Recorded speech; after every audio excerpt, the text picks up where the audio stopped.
ನಮಸ್ತೆ ನನ್ನ ಪ್ರಿಯ ಬಾಂಧವರೇ, ಯುಗಾದಿ ಹಬ್ಬದ ಆರ್ಥಿಕ ಶುಭಾಶಯಗಳು ನಮ್ಮೆಲ್ಲ ವೀಕ್ಷಕರಿಗೂ ಮತ್ತು ನಮ್ಮೆಲ್ಲ ಬಾಂಧವರಿಗೂ ಕೂಡ ಬೇವು ಬೆಲ್ಲದ ಯುಗಾದಿ ಹಬ್ಬದ ಮತ್ತು ವಿಶ್ವವಸು ಸಂವತ್ಸರದ ಹಾರ್ದಿಕ ಶುಭಾಶಯಗಳು. ಬೇವು ಬೆಲ್ಲ ತಿಂದು ಎಲ್ಲ ಒಳ್ಳೆ ಮಾತನಾಡಿ ಒಳ್ಳೆ ಕೆಲಸ ಮಾಡಿ ನಿಮ್ಮೆಲ್ಲ ಆಸೆಗಳು ಪೂರೈಸಲಿ ಅಂತ ಕೇಳ್ಕೊಳ್ತಾ ಬನ್ನಿ. ಇವತ್ತು ನಾವು ಯಾವ ರೀತಿ ವಿಡಿಯೋ ಏನು ಅನ್ನೋದು ತಿಳ್ಕೊಳ್ಳೋಣ. ಯಾವ ವಿಡಿಯೋ ಇದೇನು ಅಂತ ಅಂದ್ಬಿಟ್ಟು, ಇದು ನಾನು ಯುಗಾದಿ ಹಬ್ಬದ ವಿಶೇಷಕ್ಕೆ ಹಳೆಯ ಒಂದು ಪ್ರಾಚೀನವಾದಂಥ ಮಂತ್ರ ಅಂತೆ ಪತಿಯನ್ನು ವಶೀಕರಣ ಮಾಡ್ಕೊಳ್ಳೋದು ಹೇಗೆ ಅಂದರೆ, ಒಳ್ಳೆ ಕೆಲಸಕ್ಕೆ ಮಾತ್ರ ಇದನ್ನು ಬಳಸ್ಕೊಳ್ಳಿ. ಬೇರೆ ರೀತಿಯಲ್ಲಿ ಮಾಡಿಕೊಂಡ್ರೆ ಯಾವುದೇ ರೀತಿ ಕೆಲಸ ಆಗಲ್ಲ. ಇದನ್ನು ಒಳ್ಳೆ ರೀತಿಯಾಗಿ ನಿಮ್ಮ ಸಂಸಾರಕ್ಕೆ ಅನುಕೂಲವಾಗಿ ಮಾತ್ರ ಮಾಡಿಕೊಳ್ಳಿ. ಹಾಗಾಗಿ ಈ ಒಂದು ಪ್ರಾಚೀನ ಕಾಲದ ಒಂದು ಮಂತ್ರ ಇದು. ಬನ್ನಿ ಈ ಮಂತ್ರನ ಯಾವ ರೀತಿ ಹೆಂಗೆ ಅಂತ ತಿಳ್ಕೊಳ್ಳೋಣ. ಯಾಕೆಂದರೆ ನಮ್ಮ ಹೆಣ್ಮಕ್ಳು ಸಂಸಾರ ಮಾಡಬೇಕು ಅಂತಂದರೆ ಗಂಡ ಮನೆಯಲ್ಲಿ ಪುರುಷ ಅನ್ನೋನು ಸರಿಯಾಗಿರಬೇಕು.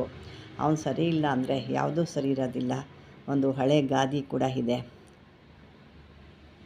ತಕ್ಕಡಿ ಸರಿಯಾಗಿದ್ದಾರೆ ಸಂಸಾರ ವ್ಯಾಪಾರ, ತಕ್ಕಡಿ ಸರಿಯಾಗಿದ್ದರೆ ವ್ಯಾಪಾರ, ಗಂಡ ಸರಿಯಾಗಿದ್ದಾರೆ ಸಂಸಾರ ಅಂತಂದ್ಬಿಟ್ಟು.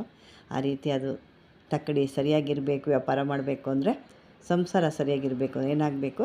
ಗಂಡ ಸರಿ ಇರಬೇಕು. ಬನ್ನಿ ಇವತ್ತು ಅದನ್ನು ನಾವು ನೋಡೋಣ. ಇದನ್ನು ನಾವು ಏನು ಮಾಡಬೇಕು ಅಂದರೆ, ನಾವು ಅವ್ರಿಗೆ ಊಟ ಕೊಡ್ತೀವಲ್ವ, ಊಟಕ್ಕೆ ಕೊಡಬೇಕಾದ್ರೆ ಮೊದಲು ನೀವು ಇದನ್ನು 1108 ಬಾರಿ ಸಿದ್ಧಿ ಮಾಡಿಟ್ಕೋಬೇಕು. ಈ ಮಂತ್ರ ನಾನು ಕೊನೆಯದಾಗಿ ಹೇಳ್ತೀನಿ ಒಂದು ಸಾರಿ, ನಿಮಗೆ ಅರ್ಥ ಆಗಿಲ್ಲ ಅಂದರೆ. ಯಾಕೆಂದರೆ ಆಗಿನ ಕಾಲದ ಪ್ರಾಚೀನ ಕಾಲದ್ದು ಒಂದು ಮಂತ್ರ ಇದು. ಹಾಗಾಗಿ ಇದನ್ನು ಕೊನೆಯದು ನಾನು ಒಮ್ಮೆ ಹೇಳ್ತೀನಿ. ಇದನ್ನು ಅಲ್ಲಿವರೆಗೂ ನೀವು ಕೇಳಿಸು. ಇದನ್ನು 1108 ಬಾರಿ.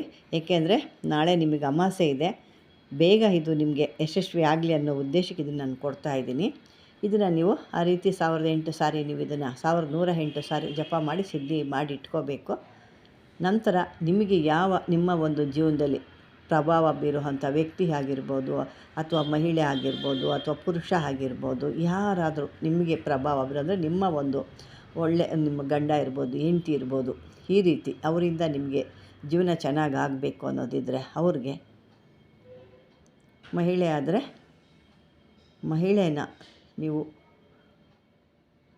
ನಿಮ್ಮ ದಾರಿ ತಗೋಬೇಕು ಅಂದರೆ ಅವ್ರದ್ದು ಒಂದು ಫೋಟೋ ಇರಿಸ್ಕೋಬೇಕು. ಅಥವಾ ಪುರುಷನ ಇದು ಮಾಡ್ಕೋಬೇಕು ಅಂದರೆ ಅವರ ಗಂಡನ ಒಂದು ಫೋಟೋ ಇಟ್ಕೋಬೇಕು. ಅದನ್ನು ಒಂದು ಊಟಕ್ಕೆ ನೀವು ತಟ್ಟೆ ಏನು ಹಾಕ್ತಿರಲ್ವ, ಆ ತಟ್ಟೆಗೆ ಏನು ಆಹಾರ ಹಾಕ್ತೀರ, ಆಹಾರದಲ್ಲಿ ಈ ಮಂತ್ರನ ಹೇಳ್ಕೋಬೇಕು. ಹೇಳಿ ಇದು 108 ಬಾರಿ 1108 ಬಾರಿ ಸಿದ್ಧಿ ಮಾಡಿರ್ತೀರ. ನೀವು ಊಟಕ್ಕೆ ಕೊಡಬೇಕಾದ್ರೆ ಬರೀ 108 ಬಾರಿ ಮಾಡಬೇಕಾಗುತ್ತೆ. ಇದನ್ನು ಪ್ರತಿಯೊಂದು ಕೂಡ ಅವ್ರಿಗೇನು ಒಂದು ಆಹಾರ ಅಂತ ಪ್ರತಿಯೊಂದ್ರಲ್ಲಿ ಕೂಡ ನೀವು ಹೇಳಿ ಕೊಡ್ತಾ ಇದ್ದಾಗ ಆ ಒಂದು ಮನುಷ್ಯರು ಏನಿರ್ತಾರೆ, ನಿಮಗೆ ನಿಮ್ಮ ಒಂದು ಪತಿ ಇರ್ಬೋದು, ಪತ್ನಿ ಇರ್ಬೋದು, ಅವರು ನಿಮ್ಮ ಒಂದು ಪ್ರೀತಿಗೆ ವಿಶ್ವಾಸಕ್ಕೆ ಬರ್ತಾರೆ. ಈ ಒಂದು ಮಂತ್ರ ಕೂಡ ಹೇಳೋಣ ಈಗ ನಾನು. ಅಂದರೆ ಅವರ ಒಂದು ನೀವು ಮನಸ್ಸಿನಲ್ಲಿ ಒಂದು ಕಲ್ಪನೆ ಮಾಡ್ಕೋಬೇಕು. ಈ ರೀತಿ ನನಗೆ ಅವರು ಈ ರೀತಿ ನನ್ನ ಗಂಡ ಅಥವಾ ನನ್ನ ಪತಿ ನನಗೆ ಈ ರೀತಿ ಒಂದು ಒಳ್ಳೆ ರೀತಿಲಿ ಆಗಬೇಕು, ನಾನು ಹೇಳಿದ ಮಾತು ಕೇಳಬೇಕು, ನನ್ನ ಒಂದು ಇಷ್ಟಪಡಬೇಕು ಅನ್ನೋ ರೀತಿ ನೀವು ಕೇಳ್ಕೋಬೇಕು. ಬನ್ನಿ ಈಗ ಮಂತ್ರ ಒಂದು ಸಲ ನಾನು ಹೇಳ್ತೀನಿ.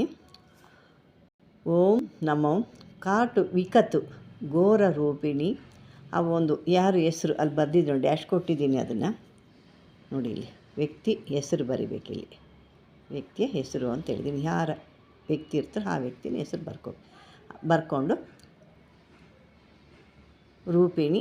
ಇನ್ನೊಂದು ಸರಿ ಹೇಳ್ತೀವಿ. ಓಂ ನಮೋ ಕಾಟು ವಿಕತ್ತು. ಇದು ವಿಕಟಲ್ಲ, ವಿಕತ್ತು ಘೋರ ರೂಪಿಣಿ ವಶಮಾನಾಯ್ ಸ್ವಾಹ. ಇಂಥವ್ರ ಹೆಸರು ನಮಗೆ ವಶಮಾನ ಆಗಬೇಕು. ಗಂಡನ ಹೆಂಡತಿನ ಅವರ ಹೆಸರು ಇಟ್ಕೋಬೋದು. ಒಂದು ಫೋಟೋ ಕೂಡ ಇಟ್ಕೊಂಡಿದ್ದನ್ನು ಸಿದ್ಧಿ ಮಾಡ್ಕೊಂಡಿದ್ದನ್ನು ಆ ರೀತಿಯಾದ ಹೆಸರು ಹೇಳ್ಕೊಂಡು ವಶಮಾನಾಯ್ ಸ್ವಾಹ ಅಂತ ಹೇಳಬೇಕಾಗುತ್ತೆ. ಇನ್ನೊಂದು ಬಾರಿ ಬೇಕಾದ್ರೆ ಹೇಳ್ತೀನಿ. ಓಂ ನಮೋ ಕಾಟು ವಿಕತ್ ಘೋರ ರೂಪಿಣಿ ವಶಮಾನಾಯ್ ಸ್ವಾಹ. ಇದನ್ನು ರೀತಿ ನೀವು ಹೇಳ್ಕೊಳ್ತಾ ಇದ್ದರೆ ನಿಮ್ಮ ಇಷ್ಟಪಟ್ಟಂಥವ್ರು, ನಿಮ್ಮ ಸಂಸಾರಕ್ಕೆ ಬೇಕಾದಂಥವ್ರು ನಿಮಗೆ ಆಕರ್ಷಣೆ ಆಗ್ತಾರೆ. ಯಾಕಂದರೆ ಇದನ್ನು ನಿಮ್ಮ ಸಂಸಾರಕ್ಕೆ, ನಿಮ್ಮ ಮನೆ ಜೀವನಕ್ಕೆ ಮಾತ್ರ ಮಾಡ್ಕೋಬೇಕು. ಬೇರೆ ಯಾವುದಕ್ಕೂ ಹೋಗಿ ಪಕ್ಕದ ಮನೆಯವ್ರಿಗೆ, ಅಕ್ಕದ ಮನೆಯವ್ರಿಗೆ, ಅವ್ರಿಗೆ ಇವ್ರಿಗೆಲ್ಲ ನೀವು ಸಂಸಾರಸ್ಥರ ಮನೇನ ಹಾಳು ಮಾಡೋಕ್ಕೆ ಹೋದರೆ ಮತ್ತು ನೀವು ಬೀದಿಗೆ ಬರ್ತೀರಾ. ಇದೆಲ್ಲ ಆಗಿನ ಕಾಲದ ಒಂದು ಘೋರ ರೂಪಿಣಿ ಅಂತಲೇ ಹೇಳಿರ್ತಾರೆ. ಅವಳು ಕೆಟ್ಟಳು ಅಂದರೆ ಘೋರ ರೂಪಿಣಿ ನಿಮ್ಮ ಸಂಸಾರಕ್ಕೆ ತಿರ್ಕೊಂತಾಳೆ. ಹಾಗಾಗಿ ಆ ರೀತಿ ಎಲ್ಲ ಮಾಡ್ಕೊಬೇಡಿ.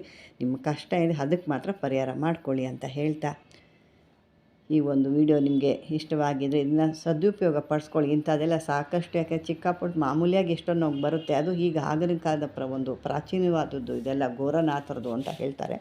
ಆ ಒಂದು ಇದ್ರದ್ದು ಈಗೆಲ್ಲ ಸಿಕ್ಕಲ್ಲ ಇಂಥದನ್ನ ಹೇಳ್ಕೊಂಡು ಸಿದ್ಧಿ ಮಾಡಿಕೊಂಡು ನಿಮ್ಮ ಸಂಸಾರನ ಸರಿಯಾಗಿ ತೂಗಿಸ್ಕೊಳ್ಳಿ ಅಂತ ಹೇಳ್ತಾ, ಬಾಂಧವರೇ ಈ ಒಂದು ವಿಡಿಯೋ ನೋಡಿದ್ದಕ್ಕೆ ಧನ್ಯವಾದಗಳು ಅಂತ ಹೇಳ್ತಾ ನಮಸ್ತೆ.